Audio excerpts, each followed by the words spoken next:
Kamakailan lamang, nag-inspeksyon ako sa naging epekto ng habagat ng bagyong Krising, Dante at Emong. Kitang-kita ko na maraming proyekto para sa flood control ay palpak at gumuho. At yung iba, guni-guni lang. Huwag na po tayo magkunwari.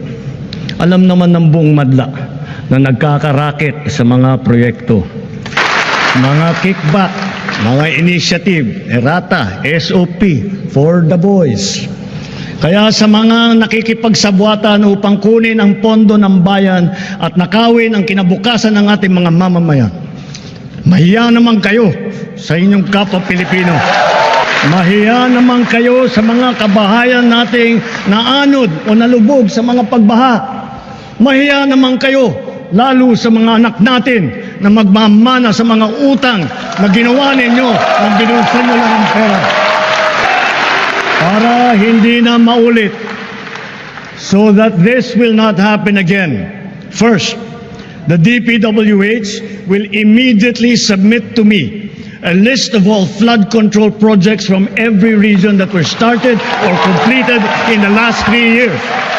Second, the Regional Project Monitoring Committee shall examine that list of projects and give a report on those that have been failures, those that were not finished, and those that are alleged to be ghost projects.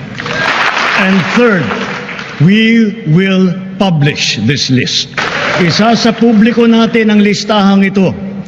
Kaya ang publiko na saksi sa mga proyektong ito ay malayang suriin ang listahan at magbahagi ng kanilang nalalaman para makatulong sa ating investigasyon. At the same time, there will be an audit and performance review regarding these projects to check and make sure and to know how your money was spent. Sa mga susunod na buwan, makakasuhan ang lahat ng mga lalabas na may sala mula sa investigasyon, pati na ang mga kasabwat na kontratista sa buong bansa. Kailangan malaman ng taong bayan ang buong katotohanan.